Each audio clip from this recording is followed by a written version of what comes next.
भारत के सभी दर्शकों को मेरा नमस्कार। मेरा नाम है संदीप आर के सिंह और आज हमारे साथ श्री प्रतीक बोराडे जी। दर्शकों, कोई इंट्रोडक्शन की आवश्यकता नहीं है।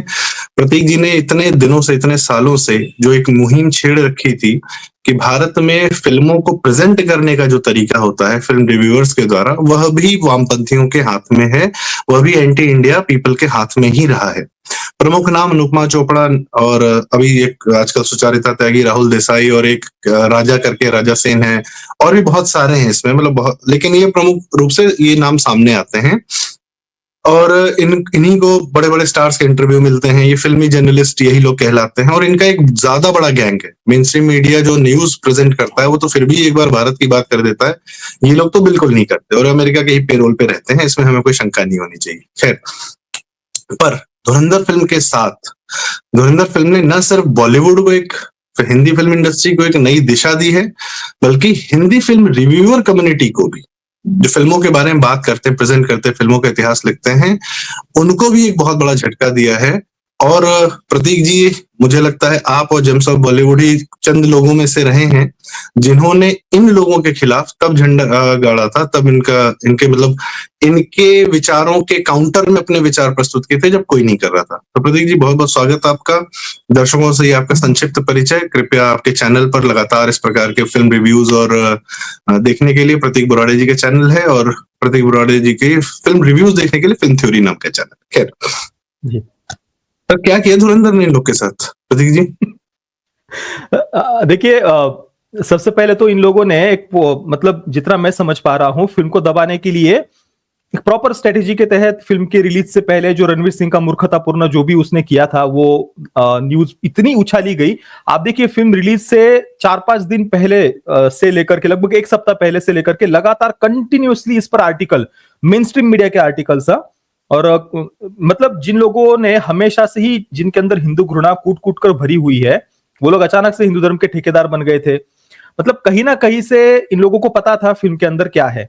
अब वो कैसे पता था? क्या सेंसर बोर्ड के अंदर से किसी के द्वारा बताया गया, या फिल्म के टीम में से किसी के द्वारा? पर कहीं ना कहीं से तो ये खबर थी कि भाई ये फिल्म डेंट करने वाली है, कुछ तो ऐसा है इसमें जो सही नहीं है हमारे लिए। तो वो शुरुआत से ही जो निगेटिविटी स्प्रेड करने की जो भी था वो किया गया। कैसे किया गया? निगेटिव पीआर के लिए पैसे दिए, नहीं दिए, अब हमारे पास तो कोई ऐसे प्रूफ है नहीं, सबूत है नहीं, पर जो भी हुआ होगा, पर निगेटिविटी अच्छे खासे तरीके से फिल्म रिलीज से पहले स्प्रेड की गई थी। अब यही इंडस्ट्री के कई सारे लोग ये भी बोल रहे हैं कि भाई तुम लोग बोल रहे हो कि भाई इस फिल्म ने तो बॉलीवुड को एक्सपोज कर दिया, ये तो फिल्म बॉलीवुड की ही है, तो भाई करो ना एक्सेप्ट, फिर बॉलीवुड की फिल्म है तो करो सेलिब्रेट, पर नहीं करेंगे। इन लोगों को तो पठान को सेलिब्रेट करना है, जवान को सेलिब्रेट करना है। अभी भी याद करिए, पठान के रिलीज से 2 महीने पहले से लेकर के रिलीज के 3-4 महीने बाद तक इन लोगों ने किस प्रकार का नंगा नाच किया था सोशल मीडिया पर। मतलब कोई हद नहीं छोड़ी थी इन लोगों ने। जो भी पॉसिबल वे में कर सकते थे, आर्टिकल्स लिखिए, जो अलग अलग प्रकार की बातें स्प्रेड की गई थी, जो महिमा मंडन किया गया था, हद, मतलब हर हद पार कर दी थी उन लोगों ने। पर अभी इस बार आप देखिए, यही इकोसिस्टम जो कह रहा है कि भाई हमारी फिल्म है बॉलीवुड की तो करो सेलिब्रेट, पर नहीं, अभी तो निगेटिविटी स्प्रेड करेंगे। आदित्य धर का गला घोटने के पीछे पड़े हुए हैं, हर प्रकार से उनकी क्रेडिबिलिटी समाप्त करने के पीछे पड़े हुए हैं। इंडस्ट्री के ही कई सारे लोग, ये फिल्म क्रिटिक्स वगैरह तो है ही, इनके साथ में ही कुछ फिल्म मेकर्स भी है। अभी मैं देख रहा था कि फैमिली मैन वेब सीरीज का कोई तो स्क्रीन प्ले वगैरह जिसने लिखा हुआ है, मुझे नाम भी याद नहीं उसका, हमारे चैनल पर ही लाइव में किसी ने बताया, तो मैंने जा करके देखा। तो क्या कह रहे हैं? बीडीएसएम वेरिएंट ऑफ देशभक्ति पॉर्न। तो बीडीएसएम वेरिएंट ऑफ देशभक्ति पॉर्न शब्द भी ऐसे ऐसे खोज करके लेकर के आते हैं। मतलब वो हाइपर नेशनलिज्म वगैरह वो शब्द शायद पुराने हो गए होंगे, तो ये नया कुछ लेकर के आए हैं। तो इस प्रकार की बातें, मतलब इंडस्ट्री के ही लोग आदित्य धर के पीछे कैसे पड़े हुए हैं, और फिर कहेंगे कि ये हमारी ही फिल्म है। रही बात फिल्म क्रिटिक्स की, तो एक बात तो मैं कहूंगा संदीप जी की, एटलीस्ट ये लोग अपने आइडियोलॉजी पर डटे हुए हैं। मतलब ये बात तो लेफ्टिस्टों से हमें सीखनी चाहिए कि एक्टर, डायरेक्टर, प्रोडक्शन हाउस, इससे ऊपर वो आइडियोलॉजी को रखते हैं हमेशा। ये बात मैंने देखी हुई है। पता नहीं ये आप एग्री करेंगे नहीं करेंगे, पर हो सकता है कि फंडिंग के कारण किया जा रहा हो, निगेटिव पीआर के लिए पैसे भी मिल रहे हो, ये भी हो सकता है। पर एटलीस्ट यार वो अपनी आइडियोलॉजी पर डटे रहते हैं। उनको पता है कौन सी हमारे लिए सही नहीं है, कौन सी बात, कौन सी फिल्म सही है, वहां पर वो जाकर के खड़ी भी हो जाते हैं। इवन आप देख लीजिए अक्षय कुमार, ये जो हमेशा से ही मतलब कभी भी ये जो फिल्म क्रिटिक्स की कम्युनिटी है कभी पसंद नहीं किया गया अक्षय कुमार को, परंतु जब उसी अक्षय कुमार की OMG 2 आई थी तो अभिसार शर्मा से लेकर के ये सारे के सारे फिल्म क्रिटिक्स जो आज ये गैंग दिख रहे हैं ना जो विरोध कर रही है, सारे के सारे उस फिल्म के सपोर्ट में आकर के खड़े हो गए थे। अभिसार शर्मा ने तो भाई क्या महिमा मंडन किया था उस फिल्म का, कहना ही क्या। तो ये लोग, मैं इतना देखा है कि भाई एटलीस्ट पता नहीं अपनी विचारधारा पर अड़े रहते हैं जैसे भी भाई उनका चरित्र है, एक तो फंडिंग है और दूसरा चरित्र है। आप सोचिए जो जिन फिल्म के नाम हमने लिए, अनुपमा चोपड़ा है, सुचारिता वगैरह, ये लोग कांस में जाते हैं, अमेरिका जाते हैं, और ये इन लोग के करियर की शुरुआत हुई थी बाकायदा किसी एक मैगजीन की नौकरी करने से। ठीक है, आज चलिए अनुपमा चोपड़ा के पति जो है विदु विनोद चोपड़ा है, बहुत बड़े प्रोड्यूसर हैं, पर बाकी लोगों का क्या, जो सुचारिता वगैरह है या अन्य राजा सेन वगैरह है, ये सब तो किसी अखबार की नौकरी ही करते हैं ना। ठीक है, ये उसके पेरोल पे जाते होंगे फिल्म, लेकिन ये फंडेड लोग हैं, ये लोग गुलाम लोग हैं। भाई शाहरुख खान को बादशाह इसीलिए बनाते हैं क्योंकि ये स्वयं गुलाम है, तो फंडेड है, तो भाई जो पीछे से चूड़ी कसेगा उतना तो बोलना ही पड़ेगा। ये लोग कठपुतलियां हैं। बाकी आप बता रहे थे जी। और सबसे बड़ी बात सर, अभी तो ऋतिक रोशन को भी फिल्म की पॉलिटिक्स से दिक्कत हो गई। हाँ, ये हमेशा ये लोग कहते हैं कि फिल्में एंटरटेनमेंट के लिए होती है, पॉलिटिक्स वगैरह क्यों ढूंढ रहे हो। और अभी ऋतिक रोशन खुद जाकर के कह रहा है कि मैं फिल्म की पॉलिटिक्स से एग्री नहीं करता हूं, और एक फिल्म मेकर के रूप में हमारी एक वर्ल्ड सिटीजन के फिल्म मेकर, पता नहीं वर्ल्ड सिटीजन क्या होता है भाई, भारत के नागरिक हो तुम, सिटीजन ऑफ वर्ल्ड वगैरह क्या कुछ तो ऐसा शब्द उपयोग किया था उस स्टोरी में। मैंने स्क्रीनशॉट लेकर के रखा है, मैं आपको अगर वो एग्जैक्टली लाइन अगर पढ़ करके बताऊं। हाँ, ये लिखा है ऋतिक रोशन ने, I may disagree with the politics of it and argue about the responsibilities us filmmakers should bear as citizens of the world. तो विश्व के नागरिकों के रूप में, एक फिल्म मेकर के रूप में हमारी जो रिस्पॉन्सिबिलिटीज है उसको लेकर के मैं आर्ग्यू कर सकता हूं, फिल्म की पॉलिटिक्स से मैं डिसएग्री भले ही करता हूं, इस प्रकार की बातें लिखी है। अब ये व्यक्ति खुद इस ऐसे यूनिवर्स में काम कर रहा है, स्पाई यूनिवर्स, या जिसको मैं तो ISI यूनिवर्स ही कहता हूं, जिसकी पॉलिटिक्स किसी से छुपी हुई नहीं है। वहां पर तो लिटरली ये लोग हर प्रकार से ISI को ग्लोरीफाई किया, भारत और पाकिस्तान को एक लेवल पर ला करके खड़ा करना है। इनकी एक था टाइगर आई थी फिल्म के एंडिंग में, जो गाड़ी में ISI और रॉ के एजेंट आ रहे हैं, उसमें भारत और पाकिस्तान का झंडा एक साथ में वो खड़ा कर रहे हैं। मतलब इनकी हिम्मत कैसे हो जाती है कि हमारे देश का तिरंगा ये पाकिस्तान के झंडे के साथ में एक साथ में खड़ा कर रहे हैं। और वो विजुअली दिखाना छोड़िए, पूरी की पूरी वो एक था टाइगर फिल्म में, पूरी फिल्म में यही किया है उन्होंने, भारत और पाकिस्तान को एक लेवल पर लाकर खड़ा करना, रॉ और ISI को एक लेवल पर ला करके खड़ा करना। कि फर्क ही क्या है दोनों में, फर्क क्या है वो आदित्य धर ने दिखा दिया है फिल्म में। इनकी फिल्मों में ISI एजेंट्स कैसे होते हैं और यहां पर रियलिटी में ISI एजेंट्स क्या करते हैं। और इतनी भाई मतलब आप अगर ध्यान से देखेंगे ना, ISI को जिस प्रकार से एक्सपोज किया है, इन लोगों ने यह भी बताया है कि पूरे दुनिया भर में कहीं पर भी आतंकवादी हमला होता है ना, तो उसके पीछे पाकिस्तान होता है। और वो उसमें भी ISI अलग अलग टेररिस्ट ऑर्गेनाइजेशंस के थ्रू ISI ये हमला करवाती है, ये भी मेंशन किया है। और ये भी उन्होंने बताया है कि भाई अमेरिका करवाता है, और ये है वो कोई दूध पीते बच्चे नहीं, ये खुद होकर के करवाते हैं। और यहां तक कि जो बलूच आर्मी से उन्होंने हथियार लिए थे, उसमें भी उन्होंने बताया कि भाई हमारा नाम नहीं आना चाहिए। कल को अगर इंटरनेशनली कुछ जांच होती है तो उस पर मेड इन पाकिस्तान वगैरह ये हमारा नाम नहीं आना चाहिए। तो ये बात भी वो ध्यान रख रहे हैं। तो मतलब क्लियरली बताया कि भाई मास्टरमाइंड यही लोग हैं, इनके मन में ही जो नॉन बिलीवर्स के प्रति, काफिरों के प्रति घृणा भरी हुई है, उस कारण से ये आतंकी हमले करते हैं। इसके पीछे वो गरीब है, अनपढ़ है, पता नहीं इनको भटके हुए हैं, या फिर कुछ अमेरिका से फंडिंग के कारण करे। भाई फंडिंग वगैरह वो पॉलिटिक्स अलग बात है, करता होगा वो जो भी है, पर ये कोई दूध पीते बच्चे हैं क्या? इनकी खुद की आइडियोलॉजी है, फिर चाहे फंडिंग कहीं से भी ले। तो ये बातें फिल्म आदित्य धर उन्होंने बहुत बढ़िया तरीके से एक्सप्लोर की। सबसे बड़ी बात कि जब ये ISI वाले, जब भारत पर हमला होता है तो ISI वाले बैठ के, और न सिर्फ ISI वाले बल्कि पाकिस्तान वाले बैठ के एंजॉय करते हैं। हाँ बिल्कुल, और उसकी असलियत 26/11 वाले सीन में वो दिखाया है उन्होंने, एंजॉय करते हैं वो सारे। वो उनके लिए लाइव क्रिकेट मैच से ज्यादा एंजॉयबल सीन वो हो रहा था जो ये टीवी पे बैठ के देख रहे थे। और उसके बाद जो आदित्य धर ने किया, उस सीन को असलियत से जोड़ा कि जब उन्होंने ऑरेंज स्क्रीन पर बीच में टेरेस हैंडलर्स और अजमल कसाब वगैरह की आपस की बातचीत को भी सुनवाया, जो हमारे यहाँ ट्रैप किया गया था। बिल्कुल। तो और देखिए, यही सच दबाना था बॉलीवुड को, बिल्कुल यही सच दबाना था। और आपने अगर आपने, हाँ जी, हमला तो बंबई पे ही हुआ था ना, जहां ये रहते हैं। मातृभूमि, देश छोड़िए सर, ये तो अपने शहर, जिस शहर में रहते उस पे हमला हुआ था, उसको भी नहीं मानना चाहते। उस भूमि के प्रति भी इनका कोई मोह नहीं है, अपनी भाई सुरक्षा के प्रति कोई मोह नहीं। संदीप जी, हमला छोड़िए, ये लोग वो लोग हैं जिनके डेविड हेडली के साथ में कनेक्शंस के सब हमने बातें देखी हुई है, और कोई कपोल कल्पित बातें नहीं है। ये लोग तो 26/11 आरएसएस की साजिश, उसकी बुक लॉन्च में जाते हैं महेश भट्ट, और महेश भट्ट ने किसी तो एक इंटरव्यू में या कहीं पर ये बात भी कही थी कि इंडस्ट्री के लोगों ने भी कोई उनका विरोध नहीं किया था। ये कहा था कि भाई मतलब देश का माहौल कैसा है, लोग क्या कहेंगे आपको, मतलब इंडस्ट्री को ये चिंता थी कि महेश भट्ट का कहीं पर नाम खराब ना हो, बाकी वो कर रहे वो सही है। मतलब इंडस्ट्री ने भी किसी एक व्यक्ति ने भी महेश भट्ट के उस बात का विरोध किया हो, ये मैंने तो नहीं देखा एटलीस्ट। उल्टा ये लोग आज भी सेलिब्रिटी करते हैं, अभी हाल ही में थोड़ा सा इन्होंने कम कर दिया है, पर भाई बड़ा इनको सर पर लेकर के नाचते हैं। और दूसरी बात फिल्म में ये भी, हाँ जी बोलिए सर। नहीं, आप कहें। फिल्म में एक और बात जो दिखाई है कि भाई ये कोई चंद लोगों की बात नहीं है। ये कहते हैं ना हमेशा, भाई चंद लोग केवल खराब होते हैं, बाकी तो सब बिल्कुल लाला लैंड ही है, बिल्कुल पाकिस्तान। पठान में स्पेसिफिक ये डायलॉग है, दीपिका पादुकोण जो कुछ एक उनके आर्मी का जनरल जो दिखाया था, उसको दीपिका पादुकोण जाकर के ये कहती है कि अगर पाकिस्तान की आवाम को ये पता चल गया ना कि तुम्हारे दिल में कितनी नफरत भरी हुई है, तो वो खुद तुमको फांसी पर लटका देंगे, या ऐसा कुछ। मुझे एक दो शब्द इधर उधर हो सकते हैं, पर लिटरली ये डायलॉग है कि तुम्हारी असलियत, तुम्हारी बारे में, तुम्हारी अंदर भरे हुए जहर के बारे में अगर ये लोगों को पता चल गया ना पाकिस्तान के आवाम को, तो वो खुद तुम्हें फांसी पर लटका देंगे। तो हमेशा इन्होंने फिल्मों के माध्यम से यही दिखाया है, और इस फिल्म में इस बात को भी वो काउंटर कर रहे हैं कि आईएसआई हो या फिर पाकिस्तान की गवर्नमेंट ही क्यों ना हो, वो लोग इन सारे आतंकी हमलों को सपोर्ट करते हैं, और जो आतंकी हमले करवाते हैं उनको प्रमोट भी करते हैं, या उनको हर प्रकार से फंडिंग वगैरह भी होती है।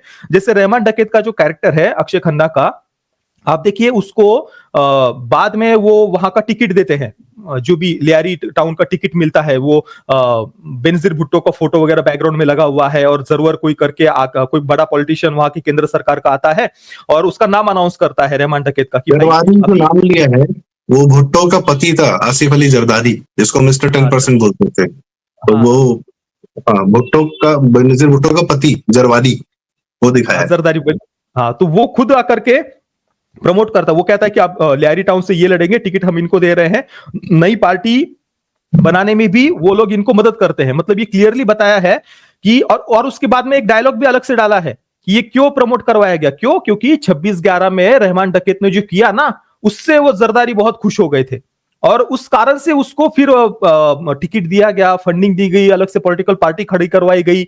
तो ये आज तक जो इन लोगों ने चूरन जो बांटा था बॉलीवुड वालों ने कि भाई तो चंद लोग हैं, बाकी तो सब बिल्कुल लाला लैंड जैसा है, और अमन की आशा, वहां के लोग बड़े अच्छे हैं। हाँ, जावेद अख्तर को खाना खिला देते हैं फ्री में, और मतलब बड़े प्यार से रखते हैं जी। और जो चंद लोगों की भी बात है ना, उन चंद लोगों को भी कैसे दिखाते हैं ये भी जरा आप देखना, कि कहते हैं ना कि जो कुछ चंद लोग खराब है, तो उन चंद खराब लोगों को भी कैसे दिखाया है पठान में। आप देखना, जिस आर्मी ऑफिसर को वो खराब दिखा रहे हैं ना, फिल्म के ओपनिंग सीन में ही शुरुआत में आप देखिए उसको कुछ तो कैंसर वगैरह हुआ है, बड़ा पीड़ित है, बीमार है, बड़ा मतलब उसको इस प्रकार। आप मुझे बताइए क्या मेंटेलिटी होगी कि भाई उस आर्मी ऑफिसर जिसको थोड़ा सा उन चंद लोगों में से एक दिखाया है जो नफरती है, उसको आप बीमार दिखा रहे हो, पीड़ित दिखा रहे हो, वो खास रहा है, और फिर वो कहता है कि अभी भारत पर हमला करवाने के लिए हमें कोई और बड़ा शैतान चाहिए। और शैतान कौन है? वो रॉ ऑफिसर जॉन अब्राहम का कैरेक्टर। मतलब पूरे पाकिस्तान में इनको कोई आतंकी नहीं मिला, आईएसआई में कोई नहीं है, या जो आतंकियों को ये लोग ट्रेन करते हैं उनमें से कोई नहीं है, इनको रॉ ऑफिसर ही मिला भारत पर हमला करवाने के लिए। तो ये बेचारा खांसने वाला आर्मी ऑफिसर जो भी जनरल था वहां का, वो खांस रहा है, बीमार है, कैंसर है। तो ये चंद लोग होते हैं खराब, जो पीड़ित होते हैं, बीमार होते हैं, और वो रॉ ऑफिसर के थ्रू भारत पर हमला करवाते हैं। आप अगर पठान फिल्म को देखेंगे ना, इतनी मतलब किस नीच मानसिकता से, किस विकृत मानसिकता से वो फिल्म बनी होगी हम सोच नहीं सकते। बाकी तो वो मजाकिया चित्रण, वो बिकनी में दिखाना वगैरह, वो सब तो फालतू बातें है ही, पर आप उसके वो तो ऊपर ऊपर की बातें हैं बिकनी वगैरह, और उसके पीछे ये सारी बातें जो अगर सूक्ष्मता से हम फिल्म देखें ना, बहुत विकृत मानसिकता से बनी हुई फिल्म है, बहुत ज्यादा। और ये फिल्म हर उस नैरेटिव को ध्वस्त करती है, हर उस नैरेटिव को। जी। आपने महेश भट्ट की बात की प्रतीक भाई, उसका बेटा था राहुल भट्ट, वो डेविड हेडली के साथ घूमता हुआ पाया गया था। और जब मनमोहन सिंह की, सोनिया गांधी की सरकार ने एक दिन के लिए राहुल भट्ट को उठाया था, तो महेश भट्ट ने चिट्ठी लिखी थी कि ये मेरे साथ विश्वासघात है, और 24 घंटे के अंदर छोड़ दिया गया था। मनमोहन सिंह को सीधी चिट्ठी लिखी थी, तो मेरे साथ विश्वासघात है, ये नहीं कि आप गलत कर रहे हैं, जांच नहीं कर रहे हैं, ये कर रहे हैं, वो कर रहे हैं, मेरे साथ विश्वासघात है। खैर, इससे अभी आते हैं, जो फिल्म रिव्यूअर कम्युनिटी, अक्सर आप कहते हैं कि हाँ हाँ, देश उसके को बारे में या बताइए। दुनिया को यदि जानना हो कि भारत में कौन सी फिल्में बन रही है, हमको आपको भी जानना हो मलयालम में कौन सी अच्छी फिल्में बन रही हैं, या तेलुगु में कौन सी अच्छी फिल्में हैं, तो इन्हीं फिल्म रिव्यूअर्स के माध्यम से ही हमें पता चलता है कि अच्छा, ये लोग भी कुछ अच्छी फिल्में बताते हैं। तो दुनिया को जो फिल्मों के बारे में पता चलता है, वो इन्हीं रिव्यूअर्स के माध्यम से पता चलता है। तो ये जैसा बताते हैं, इनका बातों का असर होता है। और ये हमेशा से जो फैमिली मैन सीरीज है, जहाँ एजेंडा होता है, जहाँ एलजीबीटी क्यू, अभी एक चलचित्र टॉक्स करके जो है नया आया है बंदा, अच्छा, वो मैंने नहीं सुना। हाँ, वो उसका अच्छा चैनल है, वो फिल्मों के और डिटेल में बात करता है, पर वह भी यही प्रस्तुत करना शुरू कर चुका है कि भारत में वही शॉर्ट फिल्में वही अच्छी हैं जो एलजीबीटी क्यू या ब्रोकन फैमिलीज या इस तरीके से प्रस्तुत करती हैं। OMG 2 आपने देखा, पंकज त्रिपाठी जी ने एक्टिंग की और बाकायदा रियल लाइफ में इंटरव्यूज में बताया कि हाँ, ये सही मुद्दा था, मुझे मुद्दा अच्छा लगा। अभी उनकी परफेक्ट, उन्होंने प्रोड्यूस की है परफेक्ट फैमिली, उसमें भी यही दिखाया जा रहा है कि परिवार जो है टूटता है या आपस में लड़ाई होता है, झगड़ा होता है, परिवार को मतलब एकदम ध्वंस करने पर ये लोग लगे हुए हैं, पूरी विचारधारा लगी हुई है, और इनको यही नैरेटिव अच्छा लगता है, इन सारे रिव्यूअर्स को, और उसी को पुश करते हैं। और मैं बताऊं, हमारे जो यंग जनरेशन है, उसको वो यही देखती है जो फिल्म रिव्यूअर्स बताते हैं। इन्हीं के माध्यम से पता चलता है कि क्या सीरीज, भाई आज के डेट में 4-4 OTT प्लेटफॉर्म है, दुनिया भर की सीरीज है, नेटफ्लिक्स पे भरा हुआ है, जियो भरा हुआ है, प्राइम भरा हुआ है, आदमी देखेगा क्या? तो यही एजेंडा परोस रहे हैं, और लगातार यही एजेंडा हमारे बच्चों के मन में जा रहा है।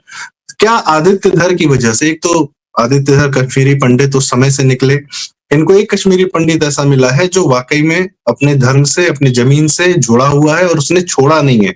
इनके वैसे भरमार है, मानव कौल और ये क्या नाम है, विधु विनोद चोपड़ा, सब कश्मीरी पंडित रहे हैं, पर सबने तज दिया है कश्मीरी पंडितों के कॉज को, और धोखा ही दिया है, वो नहीं किया।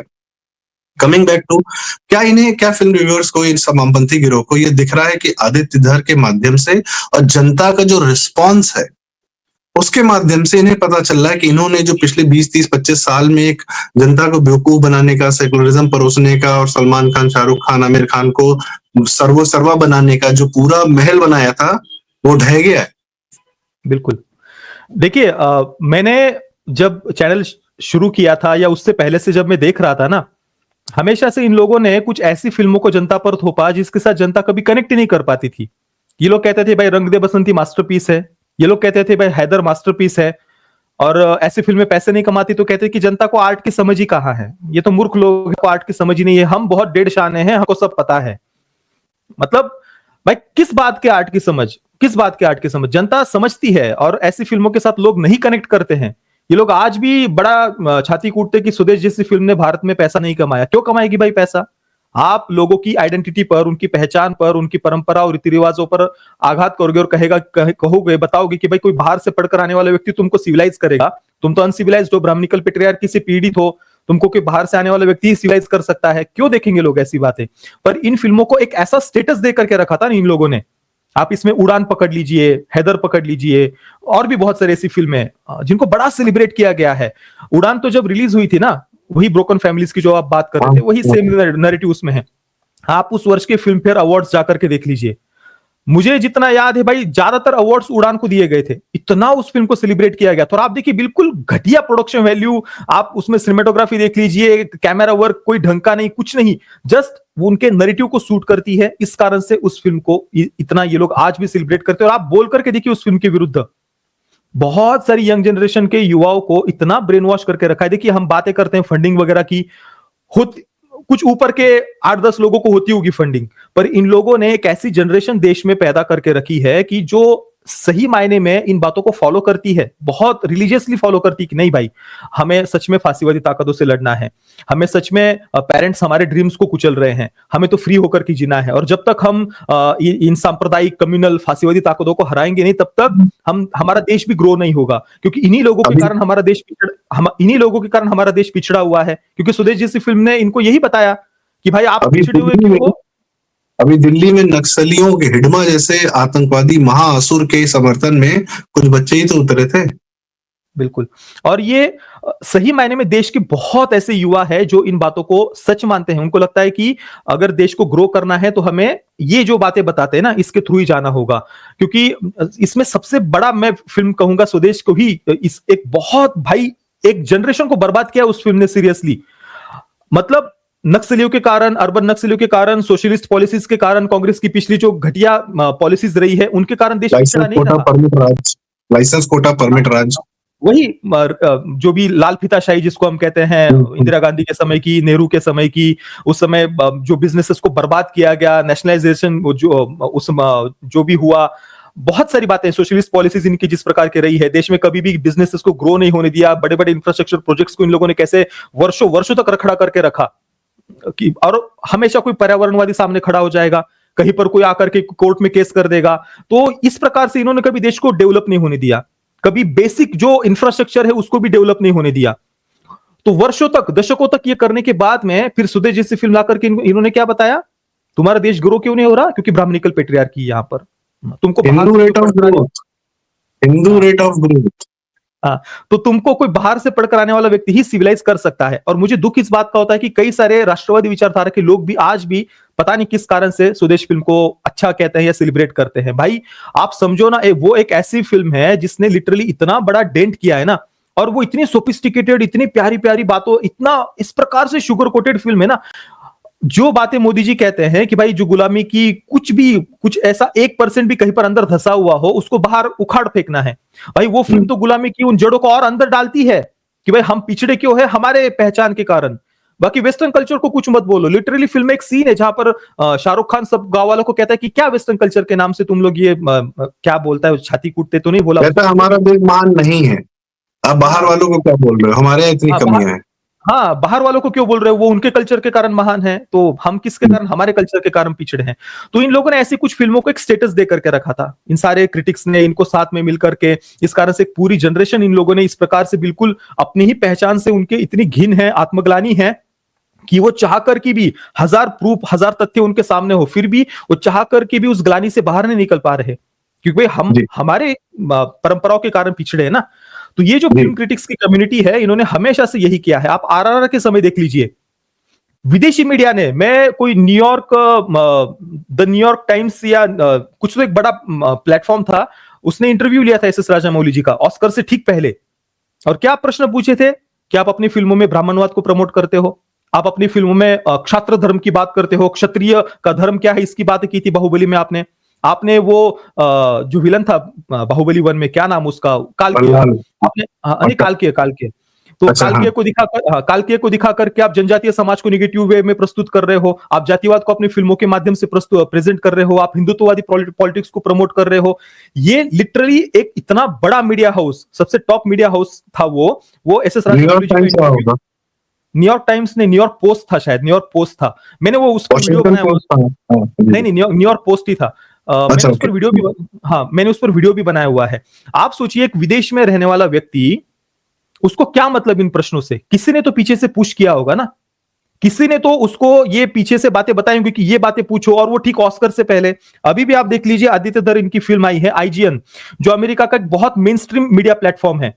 आप यूट्यूब पर जाएंगे, उनके मिलियन में सब्सक्राइबर्स है, और बहुत फेमस चैनल है आईजीएन, कोई भी यूट्यूब पर सर्च कर सकता है। उसी आईजीएन के लिए एक भारतीय मूल का व्यक्ति आर्टिकल लिखता है, सिद्धांत अडलखा करके। कल किसी ने मुझे बताया कि इसी व्यक्ति ने आरआरआर के समय भी सबसे पहला ऑस्कर के कैंपेनिंग के समय नेगेटिव आर्टिकल इसी व्यक्ति ने लिखा था। और इसने भी जो अनर्गल बातें इस आर्टिकल में लिखी हुई है ना, वो जो शुरुआत में हिंदू बड़ी डरपोक कौम है उस सीन को लेकर के, मैंने कल रात को ही मैंने इस पर एक वीडियो भी अपलोड किया, अभी यहां पर मैं पढ़ूंगा नहीं वो सारी बातें। तो ये सिस्टमैटिक पैटर्न में कोई भी फिल्म मेकर थोड़ा सा इनके नैरेटिव से अलग जाता है ना, तो इसको ये नोच खाने के लिए आते हैं कि भाई हम तुम्हारी क्रेडिबिलिटी को समाप्त कर देंगे, तुम्हारे आत्मसम्मान को पैरों तले रोन देंगे, तुमको सांप्रदायिक बताएंगे, संघी बताएंगे, और ये कहेंगे कि तुम बीजेपी ज्वाइन कर लो। कुछ तो इंडस्ट्री के लोग ये भी है जो आदित्य धर को कह रहे कि भाई तुम तो खुलकर बीजेपी ज्वाइन कर लो, शायद आरफा खानम, आरफा ने ये बात कही थी। हाँ, तो भाई वो हामिद अंसारी जब उपराष्ट्रपति था तब ये राज्यसभा टीवी में काम करती थी। ये उसकी नौकरी पे रहती थी और नौकरी के अलावा भी क्या करती थी, वो सर्वविदित दिल्ली लुटेंस सर्कल में। और इस प्रकार के लोग हम मतलब हमारे धर्म को, हमारे को लगातार बोल रहे हैं, इनकी तकलीफ तो समझ में आती है। और मेरे ख्याल से जो आपने बताया कि कुछ लोग जो एंटी धुरंधर बातें कर रहे हैं, एंटी आदित्यधर बातें कर रहे हैं, उनके लिए भी फिल्म में एक डायलॉग दे दिया है कि हाँ। हिंदुस्तानियों का पहला दुश्मन तो हिंदुस्तानी ही है, पाकिस्तानी तो दूसरे नंबर पर है। तो वो सीन तो बहुत आपको वो लगता पूरा है कि जनता समझ गई है इन लोगों को, इसलिए तकलीफ है कि ये इनका नकाब निकल गया है? नहीं, इस बार तो मैंने देखा है संदीप जी कि इस बार है ना बहुत लोग समझे ही इन बातों को, और इनको कोई सपोर्ट में नहीं आ रहा, ना इंडस्ट्री से कोई सपोर्ट में आ रहा है। इसी कारण से ये बिलबिला रहे हैं। सारे क्रिटिक्स की कम्युनिटी, इनके कुछ प्लेटफॉर्म्स है, कुछ ऐसे वेबसाइट वगैरह है, उनके थ्रू आर्टिकल्स लिखवा रहे हैं कि क्रिटिक्स पर कैसे अटैक किए जा रहे हैं, हमारी फ्रीडम को छीना जा रहा है, इंडस्ट्री भी हमारे सपोर्ट में खड़ी नहीं हो रही। इस प्रकार के आर्टिकल्स लिख रहे हैं, एक दूसरे के साथ लाइव आ रहे हैं, एक दूसरे के साथ वो ट्वीट वगैरह कर रहे हैं, रिप्लाई कर रहे हैं, शेयर कर रहे हैं, सर पकड़ पर के बैठे हैं, सर कोई पकड़ के सपोर्ट में नहीं आ बैठे रहा। कोई सपोर्ट में नहीं आ रहा। इंडस्ट्री का कोई बड़ा प्रोडक्शन हाउस इनके सपोर्ट में नहीं आ रहा, इंडस्ट्री का कोई बड़ा फिल्म मेकर इनके सपोर्ट में नहीं आ रहा। ये इनकी सबसे बड़ी प्रॉब्लम है। कुछ छुटपुट ऐसे फैमिली मैन का किसी ने स्क्रीन प्ले लिख दिया, इसने उसने, वो ऐसे छुटपुट लोग आ रहे हैं, पर बड़ा कोई व्यक्ति हिम्मत नहीं कर रहा। हाँ, ऋतिक रोशन ने कल जो फालतू का स्टोरी डाली है ना, वो ऐसा, हालांकि सर उसने भी उनकी बड़ा अपने गर्लफ्रेंड आप सबा, उनकी गर्लफ्रेंड सबा करीम है ना आजकल, सबा आजाद है, क्या नाम है, वो तो पहले वो से ही मतलब कश्मीरी, आप उसका भी एक सवाल। शो आया है, हम्म। प्रो मुसलमान, प्रो कश्मीर, जो कश्मीरी में मुसलमानों का नैरेटिव है, उसको पुश करते हुए भी उसका शो आया है, पोस्ट बारामूला। और ये मतलब ऋतिक रोशन को अभी से नहीं, इसने तो जोधा अकबर भी की है, उसको अभी भी सेलिब्रेट करता है। एक एम्पायर नाम की बाबर का महिमा मंडन करने वाली वेब सीरीज आई थी जियो हॉटस्टार पर, उसको भी इसने किस प्रकार से प्रमोट किया था। तो ये तो हमेशा से ही उसी विचारधारा के रहे हैं। पर हाँ, क्रिटिक्स की सबसे बड़ी प्रॉब्लम यह है कि इनके सपोर्ट में आज कोई भी खड़ा नहीं हो रहा। और आप तो देखिए, सोचिए संदीप, एक और बात मैं कहना चाहूंगा, आप जरा सोचिए, एक फिल्म वर्ष भर में कोई, मतलब आप मुश्किल से 2-3 ऐसी मेन स्ट्रीम फिल्में आती होंगी, 2-3 भी मैं ज्यादा कह रहा हूं, कोई इक्का दुक्का मेन स्ट्रीम फिल्म साल भर में आती है, उसको लेकर के ये लोग इतने पीड़ित, अपने आप को विक्टिम बता रहे हैं कि देखो हमें खुलकर बोलने नहीं दिया जा रहा। 99% फिल्में बॉलीवुड की जो इनके नैरेटिव वाली आती है, उस समय कोई, मतलब मेरे या आपके जैसे कुछ लोग उस फिल्म को निगेटिव बोलते हैं ना, तो इस इंडस्ट्री के सारे इनके पीआर वाले उस आदमी को नोच कर खाने के लिए आते हैं। उसको इतनी गालियां पड़ती है, हजारों हजारों कमेंट्स आते हैं, परिवार पर अटैक किया जाता है, तब इनको फ्रीडम ऑफ एक्सप्रेशन की बातें नहीं आती, तब इनको क्रिटिक्स के स्वतंत्रता की बातें याद नहीं आती। सोचिए, हमें तो 99% फिल्मों को क्रिटिसाइज कर रहे हैं क्योंकि हम उन बातों को नहीं सपोर्ट करते। इनके विचारधारा को सपोर्ट नहीं करने वाली कोई एक आध फिल्म आती है, केवल कोई एक आध फिल्म, उस समय का क्रिटिसिज्म भी ये नहीं झेल पाते। सोचिए, दूसरी विचारधारा वाले, राष्ट्रवादी विचारधारा से कोई व्यक्ति हो, उसको तो भाई 99% फिल्में उसकी अपोजिट विचारधारा की है, उसको कितना टारगेट किया जाता होगा, उसको कितने हजारों कमेंट्स आते होंगे। और ये तो एक फिल्म के समय क्रिटिसिज्म नहीं झेल पा रहे, केवल एक फिल्म के समय। जबकि इनका करियर ही क्रिटिसिज्म का है। भाई तुम दुनिया को क्रिटिसाइज कर रहे हो, अपना पूरा करियर बना रहे हो, लेकिन तुम एक शब्द का क्रिटिसिज्म हैंडल नहीं कर सकते हो। हैंडल नहीं कर अच्छा पा प्रदीप भाई, एक आखिरी सवाल। अब शायद इनको उम्मीद की किरण भी जो इनकी धुंधली होती जा रही है कि अब ये तो अपनी नैरेटिव वाली, अपने एजेंडा वाली फिल्में बनाएंगे ही नहीं, जनता बुरी तरह नकार देगी, क्योंकि फिल्म की सक्सेस ही सब कुछ है हिंदी फिल्म इंडस्ट्री के लिए। किसी का भी करियर हो, नैरेटिव का हो, लोगों का हो, डायरेक्टर का हो, एक्टर का हो, अल्टीमेटली तो फिल्म की सक्सेस बॉक्स ऑफिस पर वही पैरामीटर होता है ना। तो अगर धुरंधर सक्सेसफुल है, इसका मतलब है कि अब धुरंधर जैसी या धुरंधर जैसे नैरेटिव वाली फिल्में ही बनेंगी, और इनके जो नैरेटिव वाली फिल्में हैं उसको लोग बंद कर देंगे, डब्बा बंद कर देंगे। तो यह भी इनकी बहुत तकलीफ का कारण है। इनको भविष्य बड़ा अंधकार में दिख रहा है, अंधकार में दिख रहा है। और 2 दिन पहले ही तरुण आदर्श ने भी एक पोस्ट की थी, मैंने पढ़ा उसे, उसने भी लिखा है कि पिछले 3 वर्षों से दिसंबर का जो फर्स्ट वीक है वो हैट्रिक हो रही है। मतलब 3 वर्षों से पहले एनिमल आई, उसके बाद में पुष्पा 2, और फिर अभी धुरंधर आ रही है। तो ये फिल्में क्यों सफल हो रही है? टाइमिंग तो चलो दूसरी बात है, परंतु उसका जो कंटेंट है, अब उन्होंने कोई ऐसा सीधी बात नहीं की कि भाई ट्रेडिशनल पॉइंट ऑफ व्यू वाली फिल्में है या जो भी नेशनलिस्ट फिल्में है, ऐसी बात नहीं की है। पर इंडस्ट्री समझ रही है कि ये लोग जबरदस्ती जिन फिल्मों को हिट दिखाना चाह रहे थे, वहां पर इन्होंने कॉर्पोरेट बुकिंग करवा ली, फैन क्लब्स के थ्रू नौटंकी करवा ली, जो भी करना था वो करवा लिया, परंतु फिर भी उन फिल्मों को वो जनता के ऊपर नहीं थोप पाए। परंतु जो अभी पिछले 3 वर्षों से ये जो 3 फिल्में सफल हुई है ना, उसके कारण से इनको समझ में आ गया है कि कैसे कंटेंट के साथ लोग जुड़ सकते हैं। और बात यह है ना कि आज तक जो इंडस्ट्री के लोग थे या जो भी नई जनरेशन के फिल्म मेकर्स वगैरह थे या ये जो क्रिटिक्स वगैरह है ना, इन लोगों ने एक ऐसा वातावरण बना करके रखा था ना कि भाई ये तुम फिल्म में दिखाओगे तो हम तुमको मिसोजिनिस्ट कहेंगे, महिला विरोधी कहेंगे, तुमको अलग अलग जो भी टैग्स तुम्हारे माथे पर लगा देंगे। तो दूसरे फिल्म मेकर्स भी डरते थे कि भाई हम ये दिखाएंगे ना फिल्म में तो ये फेमिनिस्ट हमें नोच कर खाने के लिए आएंगे, जैसे कि अभी आदित्य धर को नोचा जा रहा है कि भाई तुमने महिला विरोधी फिल्म बना दी है। अब रणवीर सिंह और उसकी जो भी यालिना नाम की जो उसकी जिसके साथ वो भी शादी करता है बाद में, उन दोनों के रिलेशनशिप को जिस प्रकार से दिखाया है, एक ट्रेडिशनल पॉइंट ऑफ व्यू से वो सारी बातें दिख रही है कि भाई वो एक अपने पति से प्रेम करे उसके साथ रह रही है, उसके बारे में चर्चा करने के लिए कई की जा सकती है। कुछ लोग ये भी कह रहे हैं कि भाई येलेना को थप्पड़ भी मारते हुए दिखाया है। बात थप्पड़ मारने की नहीं है, थप्पड़ तो भाई फिर कबीर सिंह में भी वो प्रीति ने मारा था कबीर सिंह को थप्पड़ तो एनिमल में भी मारा था रणबीर कपूर के कैरेक्टर को। बात थप्पड़ मारने की है ही नहीं। वो स्त्री, वो पत्नी अपने पति के साथ जुड़ रही है, दिख रही है, वो पति से प्रेम कर रही है। वो पति कह रहा है कि तुमको अभी निकल जाना है घर से, निकल जाओ, मुझे कराची पर राज करना है, पर अगर अभी तुम रुकती हो तो आज के बाद फिर तुम मुझसे कोई प्रश्न नहीं पूछोगी, पर मैं 100% 100% हमेशा के लिए तुम्हारा रहूंगा। तो तुम्हारे साथ पास चॉइस है, या तो निकल जाओ या फिर मेरा सपोर्ट करो, मैं हमेशा के लिए तुम्हारा रह जाऊंगा। ऐसे समय में एक पत्नी दरवाजा बंद करती है, उसको गले लगाती है थप्पड़ मार करके, और उसको कहती कि मैं, तुमने ये कह भी कैसे दिया कि मैं घर से बाहर निकल जाऊं। फेमिनिस्टों की यही तो सबसे बड़ी प्रॉब्लम है कि वो दहलीज लांग नहीं रही, चौखट लांग नहीं रही, वो तो चौखट वाला दरवाजा बंद करके पति को गले लगा रही है। और वो एक पाकिस्तान में हिंदू को सपोर्ट कर रही है, वरना इन लोग को निशब्द जैसी फिल्म जिसमें अमिताभ बच्चन, बूढ़े अमिताभ बच्चन ने जिया खान जैसी के साथ प्रेम किया, वह बहुत सेलिब्रेट करते हैं लोग। दादा और पोती की उम्र की लव स्टोरी इनको बहुत पसंद। जॉगर्स पार्क बहुत बड़ी रिवॉल्यूशनरी फिल्म थी, क्योंकि उसमें बूढ़े विक्टर बनर्जी और क्या नाम है, तो इनके नैरेटिव को सूट करना चाहिए ना।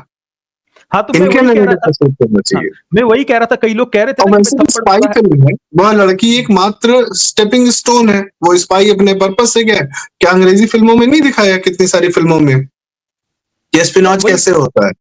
बिल्कुल, उनकी बेसिक प्रॉब्लम यही है, मतलब जो मिसोजिनी की भी बातें की जा रही ना, उसके पीछे का मेन थीम क्या है वो समझने की आवश्यकता है। बात थप्पड़ की है ही नहीं, बात है कि वो अपने पति को सपोर्ट कर रही है, दहलीज लांग नहीं रही, पति को ही अपना सब कुछ मान रही है। ये इनकी सबसे बड़ी समस्या है उनके रिलेशनशिप में दिखाने को।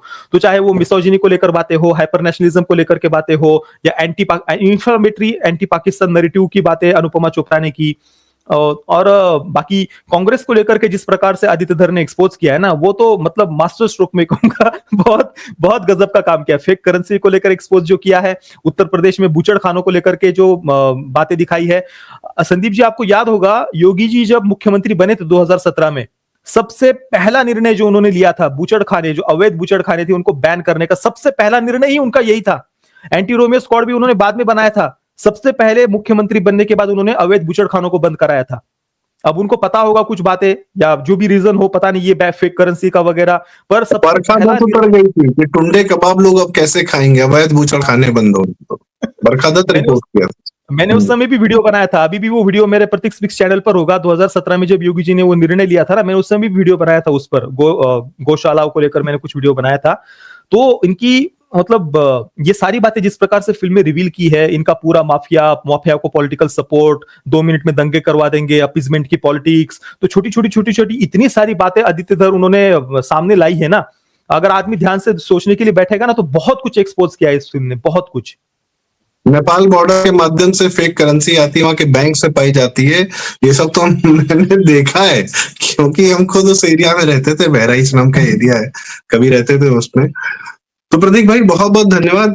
कम से कम अच्छी बात ये रही कि धुरंधर के माध्यम से बॉलीवुड का बहुत सारा कचरा जो जमा हुआ था, जो हमारा आप देखते थे, और आपने कई बार उसके बारे में बताया। इन लोगों ने भले ही उसको कवर करने की बहुत कोशिश की, पर आप जब हमेशा बताते रहते थे कि ये कचरा है, ये गंदगी, यहाँ से बदबू आ रही है। तो धुरंधर नाम की सुनामी ने, या धुरंधर नाम के पानी ने इनको पूरी तरह बहा दिया है। हो सकता है धुरंधर 2 इनके साथ और ही बुरा करेगी और आगे। बुरा अब देखें और क्या होगा, वेटिंग फॉर उसमें धुरंधर क्या 2 नाउ। जाते जाते उसमें क्या हो सकता है, थोड़ा सा उस पर अगर कहे ना, एक तो डिमोनेटाइजेशन के बारे में उसका जो इम्पैक्ट रहा उस पर फिल्म दिखा सकती है। दूसरा, जो सिख भाइयों का कत्लेआम हुआ था उसको लेकर के जो आज तक ये लोग हिंदू वर्सेस सिख करने का प्रयास करते हैं ना, वो हिंदू वर्सेस सिख था ही नहीं, वो तो कांग्रेसियों ने किया था कत्लेआम। तो वो सब बात भी एक मुसलमानों ने किया था। जो भी हो, कांग्रेसी थे उसमें उसमें जिनका भी उन्होंने यूज किया था, मुख्यतः कांग्रेस उसके पीछे थी। और दूसरी, खालिस्तान की भी समस्या खड़ी करने के पीछे कांग्रेस, वामपंथी मिशनरियों का नेटवर्क, पाकिस्तान, इन सभी के माध्यम से वो खालिस्तान की भी समस्या खड़ी की गई। तो ये सारी बातें भी अगर आदित्य धर चाहे तो दिखाया जा सकता है। एक और बात दिखाई जा सकती है, आपने देखा होगा अजीत डोभाल जी का एक वीडियो जो अपने एक एक्सपीरियंस के बारे में बताते हैं कि कराची में किसी दरगाह पर वो थे, वहां पर एक बड़ा प्रभावी व्यक्तिमत्व वाला व्यक्ति उनको मिला, उसने उनको पास में बुलाया और कहा कि तुम हिंदू हो ना। तो अजीत डोभाल जी ने तुरंत कहा नहीं, वो पाकिस्तान में थे उस समय। तो वो व्यक्ति उन्हें अपने साथ अपने कमरे में लेकर के गया और फिर कहा कि तुम, फिर से पूछा तुम हिंदू हो ना। तो अजीत डोभाल जी ने फिर से नहीं कहा। तो उसने कहा कि तुम्हारे कान छिदे हुए हैं तो तुम हिंदू हो, और मैं इसलिए पहचान पाया क्योंकि मैं खुद भी हिंदू हूं, मेरे पूरे परिवार को इन लोगों ने मार दिया। और फिर अपने कबड़ को खोल करके वो व्यक्ति वहां पर भगवान शिव जी की जो प्रतिमा आदि रखी हुई थी, फोटो रखा, श्री चित्र रखा हुआ था, वो दिखाया। तो अजीत डोभाल जी ने इस एक्सपीरियंस के बारे में बताया है। अब सेकंड पार्ट में अजीत डोभाल जी जसकीरत सिंह को ट्रेन करने वाले हैं।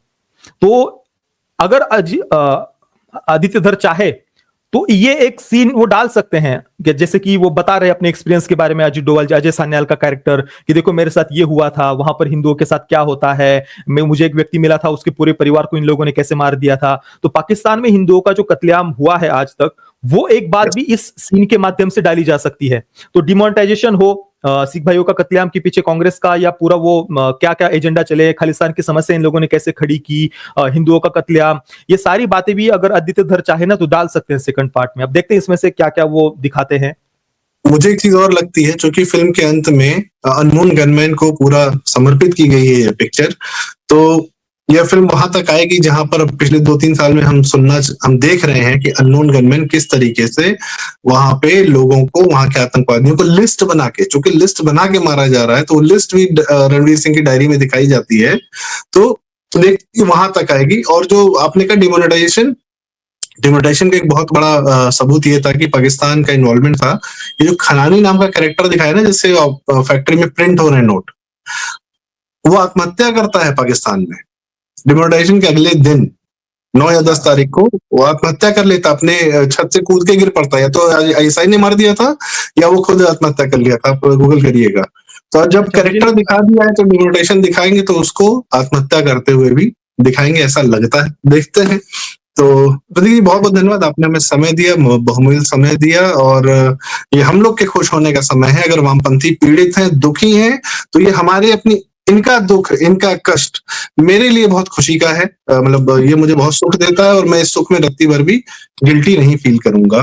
तो अब ये हमारा समय, किस्मत की एक बात है, किस्मत पलटती है। अब वामपंथियों की किस्मत पलट गई है जी। तो इसी के साथ आज की चर्चा का समापन करते हैं। मित्रों, दर्शकों, आपको यह हमारी चर्चा कैसी लगी और इसके बारे में कमेंट्स में आप अपनी राय हमें जरूर बताएं। वीडियो लाइक करें, शेयर करें, धुरंधर के बारे में आपकी जो राय है हमें जरूर बताएं, और चैनल जरूर सब्सक्राइब करें, प्रतीक बुराड़े जी का चैनल, प्रतीक बुराड़े और प्रतीक बुराड़े फिल्म थ्योरीज, और साथ में हमारा चैनल प्रारब्ध। और प्रतीक जी के चैनल पर एक जरूरी बात और है कि किस फिल्म की कलेक्शन ऑथेंटिक अगर आपको जाननी है तो उसके लिए बकायदा लाइव करते हैं 1.5 घंटे का, तो सबूतों के साथ वहां फिल्म कलेक्शन भी दिखाई जाते हैं, तो वह भी जरूर देखें। और मुझे ये लगता है प्रतीक जी कि धुरंधर की जो कलेक्शन है ना, वही एक्चुअली बॉलीवुड का मार्केट साइज है, क्योंकि वो जनता एक ही पब्लिक 2 बार 3 बार देख रही है। तो धुरंधर जितना कलेक्शन करेगी ना, वही एक्चुअल मार्केट साइज है। जवान, पठान इत्यादि इत्यादि कोई मार्केट साइज नहीं आपको नहीं बता पाते। तो इसके साथ हालांकि इसमें फिर भी एक बहुत बड़े वर्क थोड़ा सा दूर रहा ए सर्टिफिकेट के कारण। कई सारे लोग फैमिली को भी ले जाना चाहते थे, नहीं तो फिल्म और ज्यादा, मुझे तो लगता है कि और भी ज्यादा शायद फिल्म कलेक्शन कर सकती थी। पर चलिए फिर भी, हाँ जी, चलिए धन्यवाद। नहीं, लोग अपने बच्चों को दूसरे के घर छोड़ के जाना देखने के लिए। बिल्कुल बिल्कुल। ठीक है, तो मोदी जी बहुत बहुत धन्यवाद, नमस्कार, प्रणाम, जय श्री राम। जय श्री राम।